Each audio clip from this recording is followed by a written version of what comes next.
전한고제. 한태조 고황제 유방, 한태조 고황제 류방.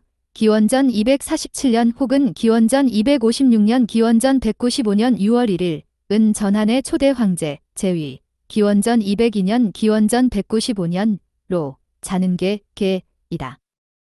폐현의 정장 일두로 있다가 진나라에 맞서는 봉기에 가담하고서 진해수도 함양을 함락시켰고 한때는 관중 땅을 지배 아래 두었다.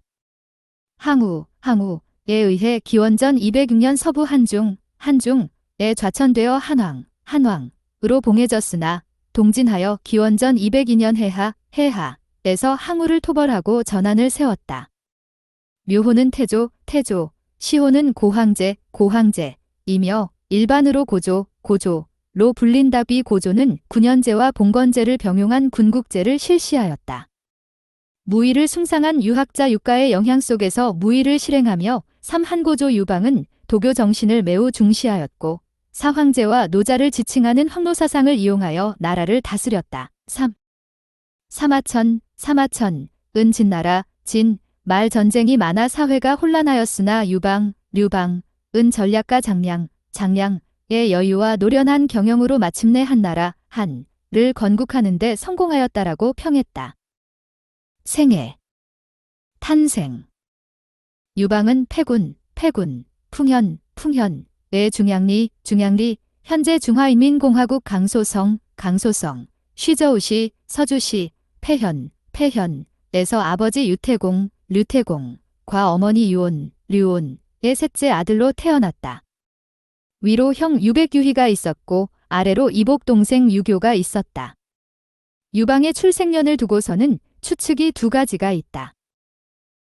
유방의 어머니 유온이 유방을 낳기 전에 어느 연못 옆에서 깜빡 잠이 들었는데 몸 위에 붉은 용이 올라오는 꿈을 꾸고서 유방을 낳았다고 한다. 출처 필요고 유방의 이름이니 사기에는 기록되어 있지 않은데 후한의 학자 순열 148년 기백구년 이 지은 편년체 역사서 한기에 된 기록을 후세 학자들이 사기 한서에 주석하면서 한 인용으로 발굴된 유물 자료들로서 대체로 옳다고 간주되며 인계는 막내라는 뜻이다. 유방은 코가 높고 수염이 아름다워 소위 용안이라 불리는 긴 얼굴에 코가 돌출된 듯한 얼굴이었으며 널쩍다리에는 반점 72개가 있었다고 한다. 진시황을 긍정적으로 바라본 협객. 편집. 아방국 문서를 참고하십시오. 진말기 농민반란에 가담하기 전에 유방은 소위 협객으로서 가업은 뒷전이고 주색에 빠져 살고 있었다. 연고지인 패동에 있던 사수의 정장, 지금의 파출소장으로 취임한 뒤에도 성실하게 임무에 임하지는 않았다. 이때 유방과 함께 일했던 폐의 관인 중에는 후일 유방의 폐업을 도울 소하와 조참도 있었지만 이들도 아직까지는 유방을 높게 평가하지는 않았는데도 유방에게는 사람을 끌어당기는 묘한 카리스마가 있었고 하는 일이 실패해도 주위에서 옹호해 주었으며 술집에 들어가면 여기저기서 사람들이 모여 가게가 가득 찼고 이 시기에 장이의 식객으로 있었다는 이야기도 있다. 출처 필요.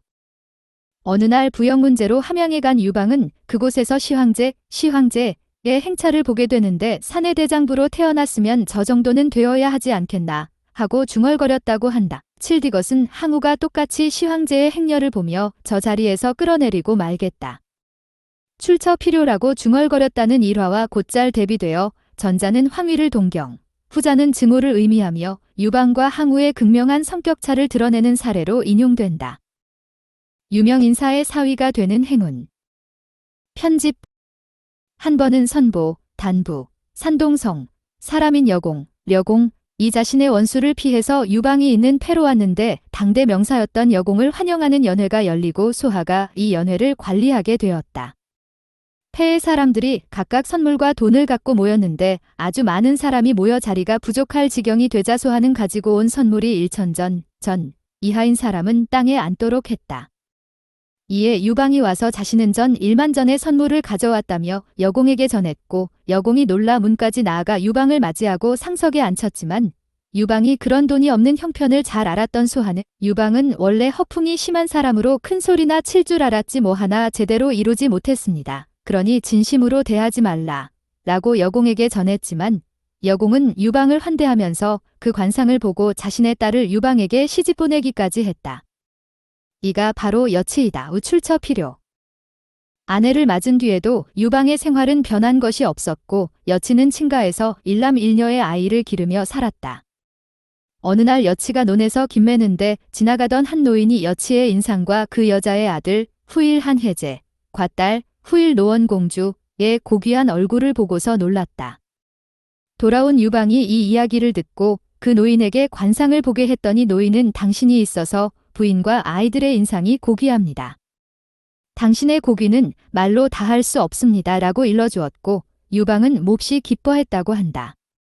사기에는 이 밖에도 유방이 천하를 잡을 것을 암시한 몇 가지의 일화를 수록하는데 이 중 유방을 붉은 용의 자식이라고 전한 일화는 한이 화덕으로 일어났다고 칭한 것과도 연결된다. 농민봉기 편집 진승, 오광의 봉기와 거병 편집 진승고광의 난 문서를 참고하십시오. 유방은 정장으로서 황릉공사에 동원될 인부를 함양으로 데리고 가지만 진의 가혹한 노동과 형벌을 두려워한 인부들은 차례차례로 도망쳤고 난처해진 유방은 술을 퍼마시고 만취한 상태로 남은 모든 인부들까지 도망치게 하고서 자신도 다른 갈 길이 없는 인부들과 함께 소택에 숨었다. 진시황제 사후인 기원전 209년 진승과 오광이 봉기하고 그 세력은 점차 강대해져 유방이 있던 폐의 현령, 도반군에 협력할지를 놓고 동요하는 가운데 소하와 조참이 현령을 따를 자는 아무도 없으니 인기 있는 유방을 내세워 반란에 가담하자고 외쳤다. 현령은 일단 그 진언을 수용했지만 유방에게 사자를 보내놓고 생각이 바뀌어 성문을 닫고 유방을 내쫓으려 했다. 유방은 꾀를 내어 비단에 쓴 편지를 성내에 던졌다. 편지에는 지금 이 성을 필사로 지키는데 제후 반란군 가 머지않아 폐를 공락하면 폐 사람들에게도 재앙이 미치니 지금 현령을 죽여서 의지가 될 인물 유방을 수장으로 세워야 한다고 써 있었고 성내 사람들은 현령을 죽이고 유방을 결국 맞았다. 유방은 처음에는 천하는 흐트러지고 군웅이 싸운다. 나 같은 사람을 선택했다가는 한 번에 패하리라. 다른 사람을 택해야 한다면